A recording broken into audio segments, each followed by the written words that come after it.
Quero convidar você para nós hoje tratarmos do positivismo. O positivismo ele é uma corrente de pensamento,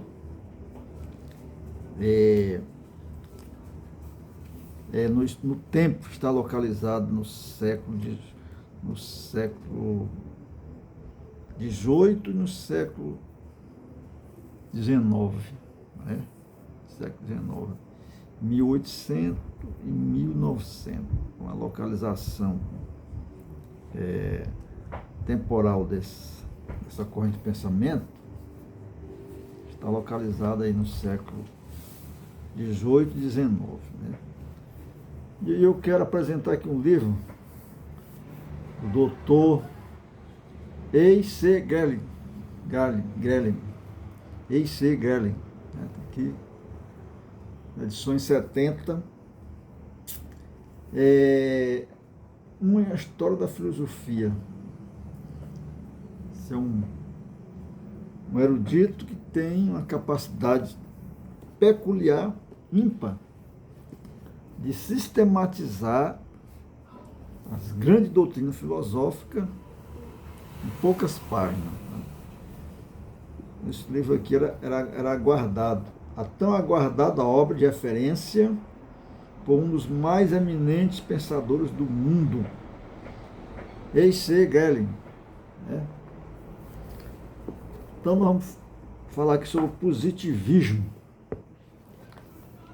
O positivismo tem sido dado várias perspectivas, tanto no século XVIII como no século XIX, de modo que vale a pena clarificar seus diferentes sentidos, né?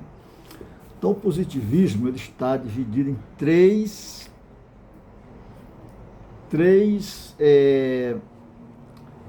dimensões, né? Três áreas específicas. O positivismo está centralizado, né? A primeira é na área do direito. Na área do direito. Depois, o positivismo está centrado na área sociológica. E depois, o positivismo é o positivismo lógico. Está na área da linguística, né? Filosofia da ciência. Então, vamos explicar isso direito, o que é positivismo. Então, o positivismo é a designação positivismo tem sido dada a várias perspectivas oitocentista e novocentista, isto é, do século XVIII, do século XIX. A versão mais famosa hoje é o positivismo lógico, o ciclo de Viena.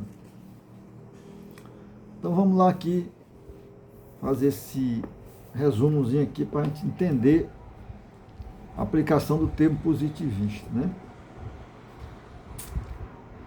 Então, vamos aqui no positivismo do direito.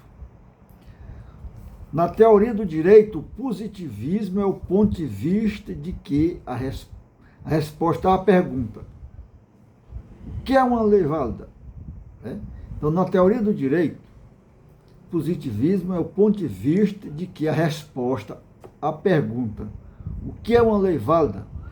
Foi promulgada por uma autoridade apropriadamente constituída ou derivada de um precedente reconhecido, o que significa explicitamente que a validade do direito não tem coisa alguma a ver com o que é intrinsecamente moral ou justo, ou seja, não tem, seja o que for, que ver com o seu mérito, né? Então, nesse caso aqui, o positivismo do direito, ele é uma espécie de ditadura, que a pergunta respondida aqui, o que é uma lei válida? A resposta, nesse caso aqui, depende da autoridade constituída, né? Ou reconhecida dessa autoridade, pode ser uma pessoa ou pode ser um colegiado. Ele define a interpretação do ali, né? Pode estar acontecendo hoje nas cortes de justiça dos países, né, dos continentais, ou aqui no Brasil. Então, se um colegiado interpretar uma lei,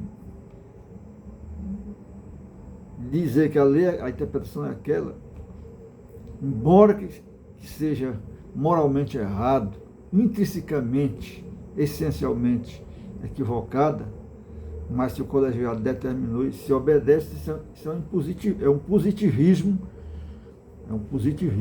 né? No caso aí é uma espécie de ditadura. Então isso aí é o positivismo na teoria, na teoria do direito.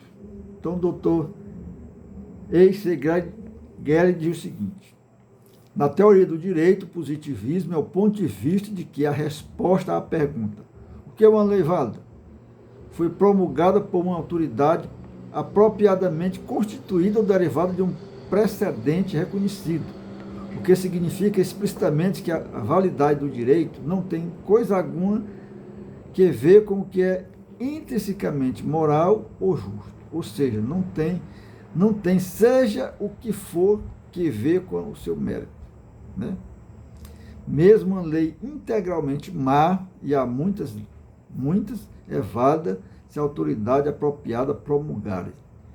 Então, esse é o positivismo na área do direito, né? Tem acontecido muito. E até mesmo aqui no Brasil, a Suprema Corte tem interpretado, tem determinadas certas condições sociais, né, que se tem que obedecer. Então, essa é o positivismo na área do direito, na teoria do direito. Agora, tem um positivismo na área sociológica, que ele foi aplicado, foi criado por Comte, né? Comte foi um intelectual francês que, na realidade, ele quem criou o nome positivismo. Então vamos ver aqui o positivismo de Comte, de Auguste Comte. O positivismo de Comte tem um significado muito mais próximo. Na verdade, foi ele que inventou o nome positivismo. Para ele, tal como mais tarde para os positivistas lógicos do ciclo de Viena, positivismo é uma perspectiva de que o único conhecimento digno desse nome é o que é oriundo de fontes empíricas científicas, da experiência sistemática e logicamente organizada dos fenômenos naturais, né? Um corolário, uma consequência é a rejeição da metafísica, a ciência das causas últimas, né? A teologia natural, a filosofia natural e da teologia como fonte de conhecimento. Então, o positivismo kantiano e também do ciclo de Viena, quem fundamenta a realidade é as leis científicas da natureza, né? Então, diz aqui, para Comte, tal como mais tarde para os positivistas lógicos do ciclo de Viena, o positivismo é a perspectiva de que o único conhecimento digno desse nome é o que é oriundo, aquele que vem de fontes empíricas da natureza científica, da experiência sistemática e logicamente organizada dos fenômenos naturais, né? A consequência disso é a rejeição da filosofia e da teologia, principalmente da metafísica, que é a ciência das causas últimas, né? Vamos lá. Então, a diferença entre positivismo kantiano e o do ciclo de Viena é que o primeiro era uma perspectiva sobre a política e a teoria social, ao passo que os positivistas do ciclo de Viena estavam interessados na filosofia da ciência e na teoria do conhecimento, na epistemologia. Né? Então, o positivismo lógico, ele é também chamado neopositivismo, porque enquanto o de Comte estava centralizado nas ciências sociais, na prática social, eles se centralizaram na linguagem. Quer dizer, uma frase, uma proposição que não tivesse uma correspondência na natureza, não tinha validade. Né? Então, tanto de Comte como positivista lógico, o critério que define o conhecimento é a ciência. Né? Não é a teologia, não é a filosofia, mas é a ciência. A ciência que responde pelo progresso social, né? Desenvolvimento industrial, tanto na área da ciência, da medicina,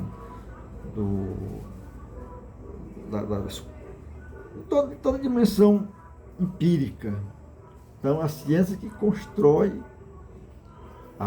os benefícios para a sobrevivência do homem. Né? Então, isso, a ciência que define o conhecimento. Então, para o positivista lógico, né, linguística, quer dizer, uma frase, uma oração gramatical, que não tem uma correspondência na dimensão física, é destituída de sentido. Por exemplo, Deus é grande. É uma frase teológica. Então, para eles, essa frase não tem como ser experimentada. Porque Deus é espírito, né? Está acima da capacidade cognitiva humana, então não tem validade. Então, o positivismo ele é uma espécie de rebelião contra a fé, contra a tradição religiosa. Essa é a realidade.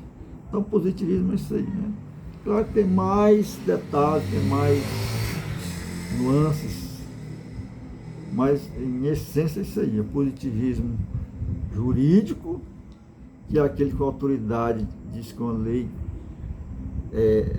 interpreta uma lei daquele jeito, ou um parlamento cria uma lei, aquela lei tem que ser obedecida, nem que seja má, seja errada, mas se for determinado tem que ser obedecida. Então, isso é um positivismo na área do direito.